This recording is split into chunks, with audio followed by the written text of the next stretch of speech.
Selon l'Office de recherche macroéconomique de l'ASEAN Plus 3, l'économie vietnamienne a enregistré une croissance plus élevée que prévu en 2023.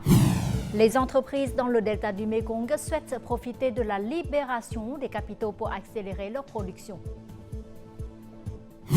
De plus en plus de Vietnamiens résidant à l'étranger souhaitent retourner au Vietnam pour y vivre et y travailler d'ici les 5 prochaines années.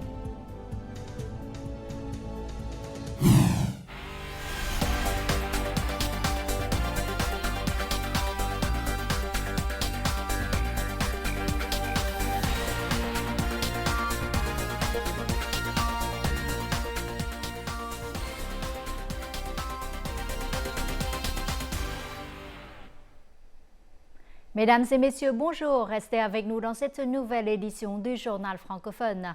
Le 8e plénum du comité central du Parti communiste vietnamien, 13e exercice, est entré ce jeudi dans son 4e jour de travail. Sous la direction du président de l'Assemblée nationale, Vương Đình Huệ, a eu lieu ce jeudi matin un débat sur la mise en œuvre de la résolution numéro 15 du 5e plénum du comité central du parti, 11e exercice, relative à certaines politiques sociales de la période 2012-2020. Et dans l'après-midi, les délégués ont discuté en groupe du bilan des 15 ans de mise en œuvre de la résolution numéro 27 du comité central du parti, 10e exercice, sur l'édification de l'intelligence au service de l'œuvre industrialisation et de modernisation du pays. Le bureau politique et le secrétariat se sont ensuite réunis pour examiner les contenus qui ont fait l'objet des débats du comité central. Selon le rapport de mise à jour des perspectives économiques régionales récemment publié par l'Office de recherche macroéconomique ASEAN Plus 3, AMRO, à Singapour, l'économie vietnamienne a enregistré une croissance plus élevée que prévu en 2023. Cependant, malgré ces résultats positifs, de nombreux défis restent à relever pour le Vietnam et l'ensemble de la région. La croissance économique du Vietnam en 2023 a été réévaluée à 4,7%, ce qui est supérieur à la moyenne de la région de l'ASEAN et aux prévisions précédentes. Selon AMRO, la croissance économique du Vietnam devrait atteindre 6% en 2024, ce qui est supérieur au taux de croissance moyen de 5% dans la région ASEAN. L'inflation devrait continuer à augmenter, accompagnée d'un certain nombre de risques potentiels. La stabilité de la demande intérieure, la reprise des exportations et le tourisme seront les principaux moteurs permettant à la région de consolider sa dynamique de croissance en 2024. Le PIB du Vietnam au cours des 9 derniers mois a augmenté de 4,24% par rapport à la même période de l'année dernière. Ce taux de croissance est qualifié de positif. Cependant, les défis pour le reste de l'année restent importants car l'économie vietnamienne mondiale continue de fluctuer de manière imprévisible. Les perspectives de l'économie régionale et mondiale ne sont pas très brillantes. État des lieux. L'indice des directeurs d'achat de SPI Global montre que les exportations vietnamiennes vers les États-Unis et l'Union européenne ont chuté respectivement de 20% et de 9%. La tendance à la baisse continuera d'avoir un impact sur l'industrie manufacturière et de transformation. La dynamique de croissance grâce aux exportations reste difficile, tandis que la reprise du secteur touristique et des services reste fragile. Alors que les pays sont confrontés à des difficultés, leurs habitants ont des revenus réduits. Ils ne peuvent plus voyager beaucoup. L'Organisation mondiale du commerce vient d'abaisser ses prévisions de croissance du commerce mondial cette année à seulement 1,7%. Il s'agit du niveau le plus bas depuis la crise financière mondiale de 2008, obligeant les pays à élaborer de nouveaux scénarios de croissance. Compte tenu de l'impact du marché mondial sur l'économie vietnamienne, il est nécessaire de proposer rapidement divers scénarios de croissance pour y apporter des solutions. Mais cela ne signifie pas qu'il faut abaisser l'objectif de croissance. En réalité, les pressions sur la croissance ont été anticipées dès le début de cette année. Le gouvernement et les localités ont pris des solutions appropriées. Par exemple, Le décaissement des investissements publics a été accéléré. En 9 mois, plus de 50% du capital public ont été décaissés. Le gouvernement a créé 5 groupes de travail pour insister et résoudre rapidement les problèmes liés au décaissement des investissements publics. Nous n'avons jamais vu une telle ampleur et une telle rapidité en la matière. Dans le contexte de fluctuations mondiales, les impacts négatifs sont inévitables. Mais je crois en la résilience à long terme du Vietnam grâce à ses investissements dans les infrastructures. Selon les estimations du ministère du Plan et de l'Investissement, la croissance au 4e trimestre dépendra fortement de la reprise de la production industrielle, du rebondissement des exportations, de la croissance du tourisme et de la consommation intérieure d'ici la fin de l'année. Le vice-premier ministre Lê Minh Khai a récemment signé une décision du Premier ministre concernant la réduction des loyers fonciers pour 2023. Les entreprises, des ménages et les particuliers qui louent des terres directement auprès de l'État bénéficieront cette année d'une réduction de 30% du loyer foncier. Cette décision s'applique au cas où les locataires n'entrent pas dans les catégories de loyers exonérés ou réduits, à ceux dont les exonérations ou réductions ont expiré et à ceux qui bénéficient actuellement de réductions de loyer conformément à la loi foncière et à d'autres lois pertinentes. Les nouveaux niveaux de réduction sont calculés sur la base des loyers payables pour l'année comme le prévoit la loi. La décision entrera en vigueur le 20 novembre.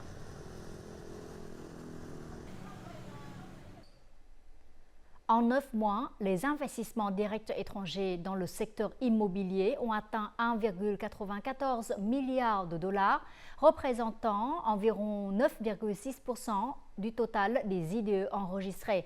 En conséquence, le secteur immobilier a repris la 2e position et a constamment maintenu ce classement au cours des 4 derniers mois.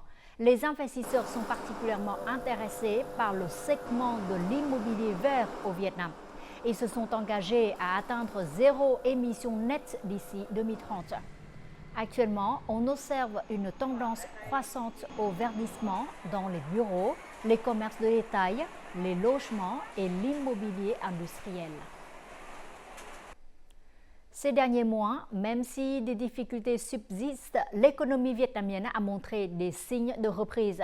La fin de l'année est toujours le moment où les entreprises accélèrent leur production et où la demande de capitaux est très forte.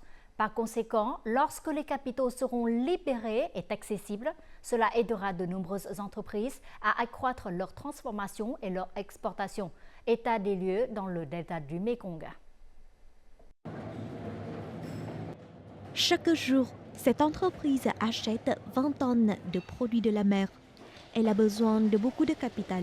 Grâce à une production efficace et à des finances transparentes, elle peut facilement accéder aux prêts bancaires.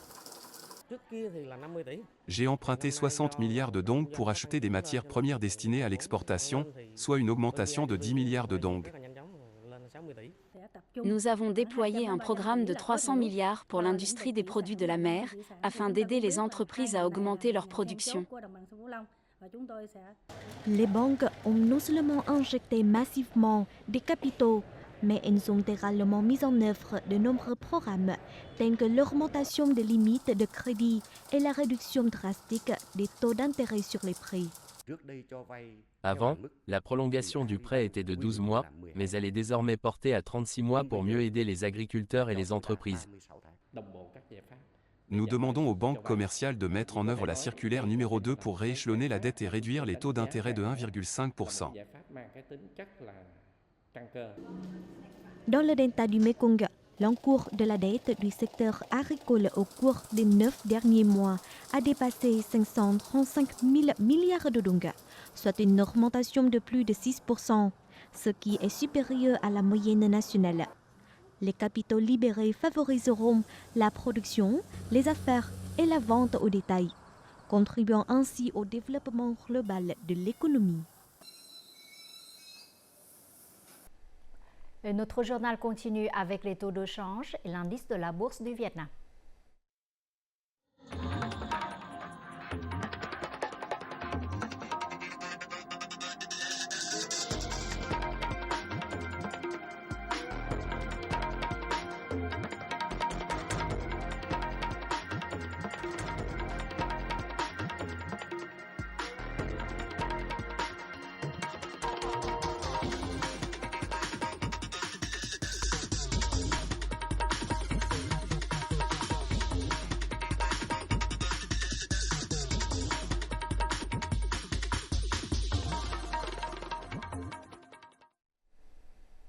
La réduction de la pauvreté reste une priorité du parti et de l'État. Ces dernières années, de nombreuses localités ont déployé des efforts pour mettre en œuvre une réduction durable de la pauvreté, en particulier dans les zones peuplées de minorités ethniques, ce qui a créé une grande motivation pour développer la vie et la production. Grâce à ces modèles et des méthodes pratiques, de nombreux villages ont prospéré, incitant les gens à échapper de la pauvreté dans leur propre ville natale. Au début de l'année, Madame Byeon-kebour a reçu 2 chèvres reproductrices. Actuellement, en plus de son travail quotidien au champ, elle possède un troupeau de chèvres bien développé. La vie de sa famille s'est nettement améliorée. Je n'ai pas d'argent pour acheter des chèvres, mais l'État m'a donné 2 chèvres reproductrices. Même si le travail est dur, je me sens heureuse. Easin est une commune particulièrement difficile où vivent la plupart des aidés. La terre est stérile, l'eau manque et il est difficile de faire pousser des cultures. Cette localité s'est coordonnée avec des unités et a fait des efforts pour créer de nouveaux modèles de production pour aider les gens à trouver un emploi sur place. Ces modèles ont changé la façon de penser et de travailler des minorités ethniques. Les habitants sont sortis de la pauvreté, certains ménages se sont portés volontaires pour sortir de la pauvreté. Auparavant, la famille de M. Iblem ne cultivait qu'une seule récolte de riz, mais depuis 5 ou 6 ans, grâce aux encouragements et aux conseils du chef du village sur la façon de cultiver correctement, son jardin lui a fourni un revenu très stable. Grâce aux conseils du chef du village, nous avons appris à faire pousser des arbres et à récolter toute l'année sur le même terrain. J'ai de l'argent pour prendre soin de ma famille. Le nombre de ménages pauvres dans le village a diminué. Nous nous efforçons de changer la perception des gens à l'égard du développement économique. Ils font confiance au parti et à l'État.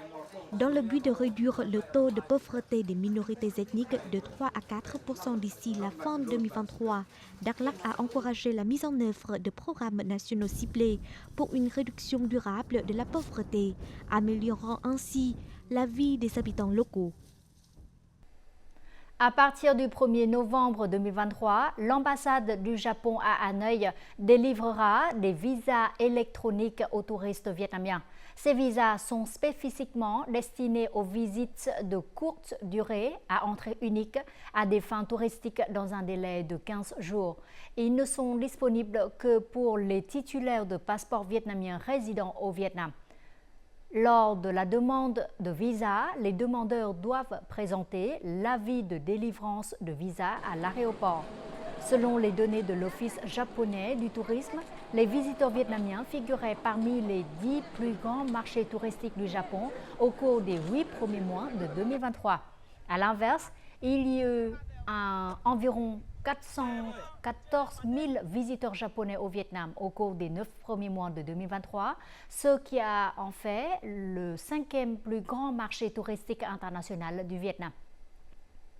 Selon un sondage mené par le groupe de conseil en recrutement Robert Walters, 71% des Vietnamiens résidant à l'étranger envisagent la possibilité de retourner dans leur pays d'origine pour y vivre et y travailler d'ici les 5 prochaines années. Ce taux est supérieur à celui des 3 autres pays d'Asie du Sud-Est étudiés, dont l'Indonésie, les Philippines et Singapour. Dans le contexte de la crise économique mondiale, le développement stable de nombreux domaines importants dans le pays a contribué à solidifier la décision d'un grand nombre de Viet Kieu de revenir pour contribuer au développement national. Après 16 ans de vie et de travail à Singapour, Tuấn Anh a décidé de retourner au Vietnam. Il souhaite profiter du potentiel de développement de son pays natal. De nombreuses grandes entreprises dans le monde ont leur siège social au Vietnam. Le Vietnam est ma patrie, je le comprends bien. Je comprends aussi le marché ainsi que les opportunités d'affaires au Vietnam. J'ai postulé pour une entreprise multinationale ayant une succursale au Vietnam. Ce poste offre les mêmes opportunités d'évolution qu'aux États-Unis, ainsi que les mêmes bénéfices. Dans le contexte d'une économie mondiale volatile, le Vietnam reste une destination attractive pour les investisseurs, avec une croissance du PIB qui devrait se maintenir autour de 6 à 6,5% dans les années à venir. Les politiques déployées ces dernières années par le gouvernement visent à encourager les startups ainsi qu'à promouvoir les activités commerciales. De plus, le rapport entre un salaire élevé et un faible coût de la vie au Vietnam est également un facteur très attractif. En plus des opportunités professionnelles, les liens émotionnels sont également un facteur clé qui incite les Vietnamiens d'outre-mer à retourner à leur pays natal.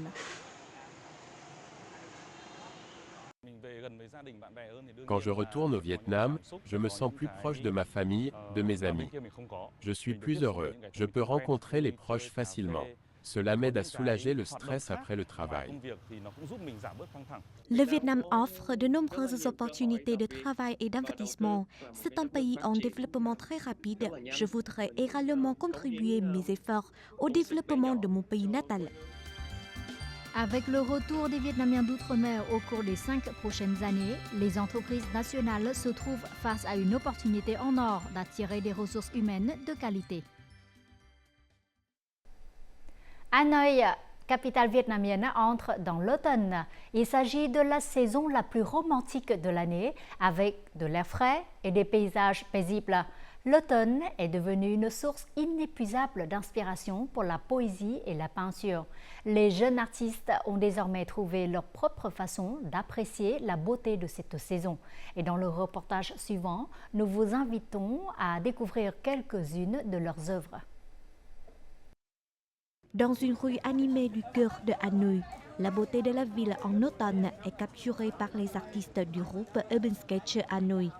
Créé fin 2016, ce groupe compte actuellement environ 100 000 membres, dont des étudiants, des architectes et des employés de bureau. Ils considèrent tous qu'illustrer chaque instant de Hanoï est une noble mission. J'aimerais peindre toute l'architecture ancienne de la ville. De cette façon, je veux préserver ces anciens monuments afin qu'ils ne disparaissent jamais. Les coins de rue de Hanoï prennent vie sur papier. Cela est grâce à ces jeunes dessinateurs qui insufflent à chaque tableau leur amour et leur créativité. Même sujet, mais chaque personne a des perspectives différentes. Lorsque les gens expriment leurs émotions à travers des peintures et les publient en ligne, c'est aussi une manière de promouvoir l'image de Hanoï. Hanoï en automne a un charme unique. Le temps est très agréable. La lumière du soleil devient moins forte, le vent fraîchit et des feuilles jaunes tombent dans la rue. L'automne est une source d'inspiration pour les écrivains, les artistes, les musiciens et les poètes dans leur création. Les artistes amateurs comme nous ne font pas exception.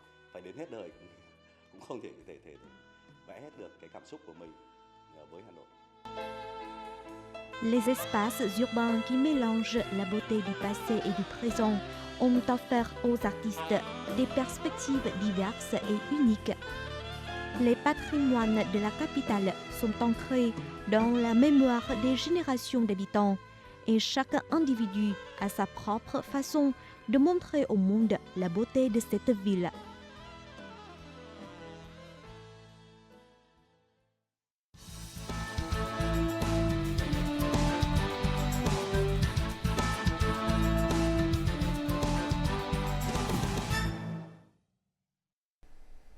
La fête de la mi-automne est l'une des plus grandes fêtes populaires du Vietnam.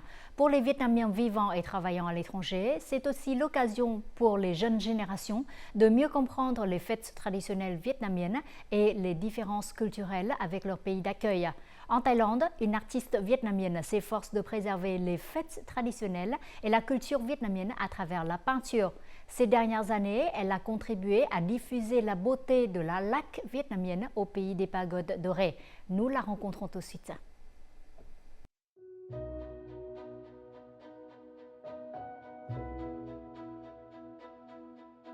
Ce sont des images très familières de la fête de la mi-automne pour les enfants vietnamiens. mais aussi des souvenirs inoubliables de cette jeune artiste. Elle souhaite partager ses souvenirs avec ses enfants. Là où elle vit, la fête de la mi-automne n'est pas une coutume si courante. Je suis Nguyễn Thị Tú Quyên, je suis née et j'ai grandi à Kon Tum. Nguyễn Thị Tú Quyên est un nom familier dans le monde de l'art des hauts plateaux du centre. Au cours des 20 dernières années, elle a participé à de nombreuses expositions d'art national et régional au Laos et en Thaïlande.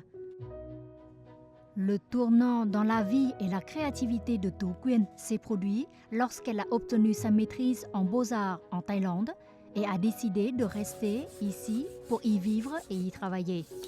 Pour créer son propre style dans les beaux-arts thaïlandais, Tú Quyên a utilisé l'un des matériaux les plus typiques de la peinture vietnamienne, la laque.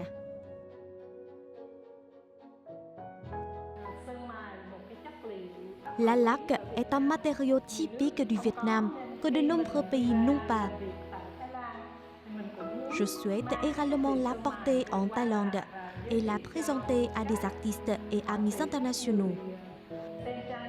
Tous les matériaux pour fabriquer la laque, des coquilles d'œufs aux ailes de cafard, en passant par la nacre, l'or, l'argent, j'apporte tout du Vietnam. Je suis tellement passionnée par la laque. Lorsque Quyên a commencé à créer de la laque en Thaïlande, j'ai vu comment elle combinait des matériaux vietnamiens traditionnels avec ses propres couleurs, lignes et formes. Grâce à cela, ses peintures ont des caractéristiques uniques par rapport aux œuvres en laque vietnamiennes que j'ai vues. Ces matériaux ne sont pas disponibles en Thaïlande. De nombreux jeunes passionnés d'art apprennent de l'expérience de Quyên. Forte de connaissances accumulées au fil des années sur la laque et les beaux-arts vietnamiens, Tú Quyên a enseigné à l'Université royale d'Udon Thani en Thaïlande. Ici, elle a eu l'occasion de donner aux étudiants en art thaïlandais de nouvelles perspectives sur un matériau pictural très différent. J'ai eu la chance d'être guidée directement par Madame Quyên dans le processus de réalisation de peinture sur laque vietnamienne. La laque donne à l'œuvre beaucoup plus de valeur.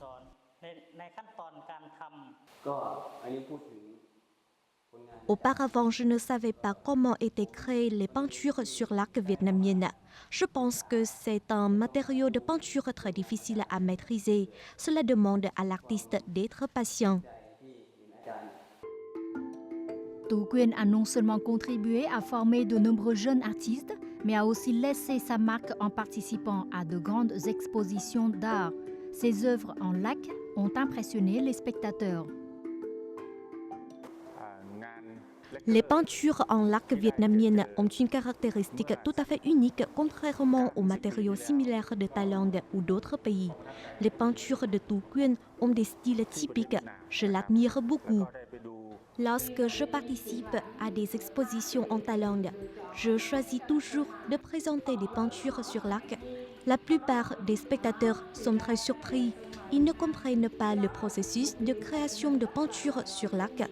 Ils sont très curieux de mes œuvres. La reconnaissance du public et des collègues est la plus grande récompense pour un artiste comme Tú Quyên.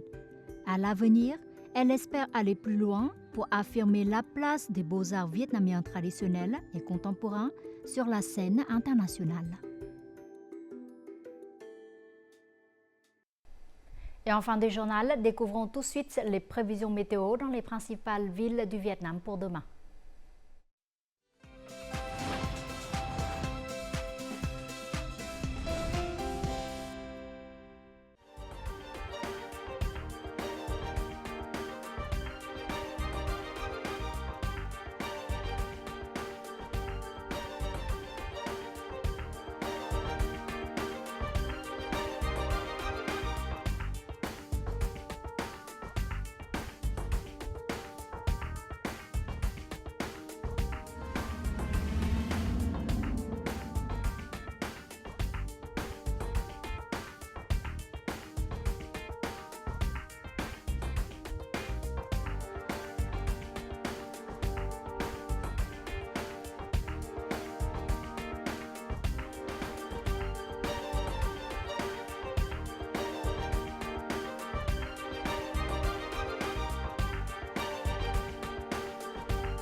Les informations sur la météo a clôturé notre journal. Merci pour votre fidélité. Au revoir et à demain.